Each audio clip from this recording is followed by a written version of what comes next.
Et on termine cette émission avec notre rubrique mensuelle autour des mots de la com. J'accueille Charlotte Fessou. Bonjour Charlotte. Bonjour. Vous êtes directrice générale adjointe en charge du développement et du marketing chez W. Charlotte, vous avez choisi un mot qui va un petit peu au-delà de l'univers de la com, mais qui concerne toutes les entreprises qui nous regardent. Exactement. Ce mois-ci, nous avons choisi un mot qui est l'EVP, l'Employee Value Proposition. Pardon, ouais. J'ai un petit peu de mal à le dire parce que c'est un mot un petit peu compliqué, qui veut dire proposition de valeur des entreprises envers leurs collaborateurs et leurs futurs collaborateurs. D'accord. Et évidemment, c'est un sujet qui est central aujourd'hui dans la performance des entreprises.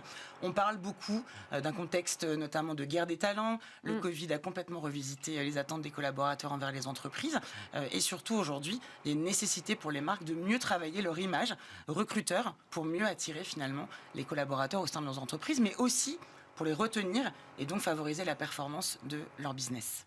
Mais alors, il y a beaucoup de concepts autour de cette notion de marque employeur que vous évoquez, Charlotte. Oui. Est-ce que l'EVP, comme vous dites, et son petit frère, l'Employer Branding,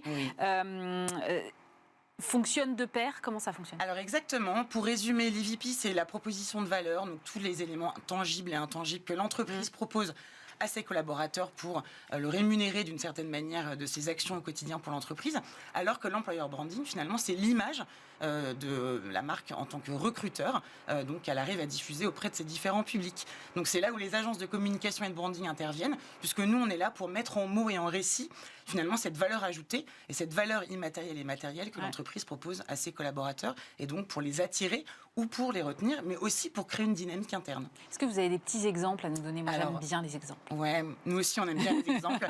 Évidemment, Patagonia, alors c'est un exemple sur ce sujet d'employee value proposition, mais aussi en tant que marque, en tant que telle. On connaît tous Patagonia, extrêmement engagé sur les enjeux écologiques. Alors c'est intéressant parce que toute leur employee value proposition est autour de ces engagements. Ils proposent des congés dédiés à leurs collaborateurs pour qu'ils puissent justement travailler dans des associations engagées sur l'écologie. Ils travaillent beaucoup sur des programmes autour de la santé mentale, autour de la parentalité.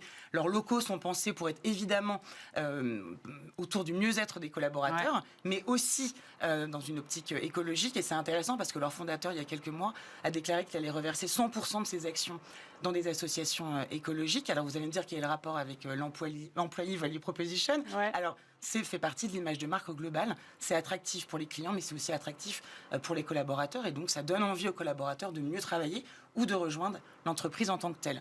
Il y a un autre exemple qui est intéressant, alors plutôt en termes de campagne marque employeur. C'est une campagne qu'a fait le groupe La Poste, qui n'a pas forcément une image au départ extrêmement attractive en termes de marque employeur.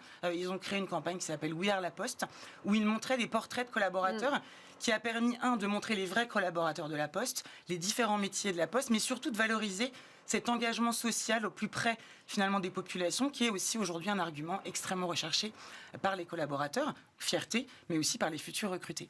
Et donc, encore une fois, j'imagine qu'il y a un lien avec les résultats business derrière, Charlotte. Évidemment, tout ça est un cercle vertueux, encore une fois. Il y a beaucoup d'études qui montrent à quel point c'est important de travailler sur sa marque employeur pour favoriser son business model. Il y a notamment une étude de l'Institut Gallup qui a révélé que les entreprises qui travaillent bien sur leur EVP ont une augmentation de 10% de la productivité de leurs employés. C'est quand même un chiffre qui est intéressant. Et un autre chiffre qui est intéressant, c'est Harvard Business Review, qui a montré que plus on travaillait bien sa proposition de valeur vers ses collaborateurs, il y avait une amélioration de 37% de la satisfaction client. Donc ça montre à quel point tout ça est extrêmement vertueux. Si je résume, l'EVP a une incidence positive ou négative sur l'attraction des nouveaux collaborateurs, sur la rétention des talents, sur la performance et donc aussi sur le business. Exactement. Ce qui est aussi super intéressant, c'est que l'EVP, au-delà d'être un actif du business, ça permet de rassembler autour de la table des métiers qui ne se parlent pas forcément en interne. Évidemment, c'est un sujet de ressources humaines, un sujet de communicants, mais c'est avant tout un sujet de direction générale. C'est intéressant parce que ça travaille aussi tout ce qui va être employé expérience, qui était le mot dont on parlait le mois dernier. Et finalement, ça réunit des entités qui ont tout un même objectif, c'est le mieux-être des collaborateurs et l'attractivité des nouveaux collaborateurs. Et donc ça, c'est extrêmement vertueux. Mais il y a quelque chose aussi qui est intéressant, c'est que l'EVP travaille aussi sur des sujets notamment d'architecture de marque, de brand architecture. Mais ça, étonnamment, on en parlera le mois prochain.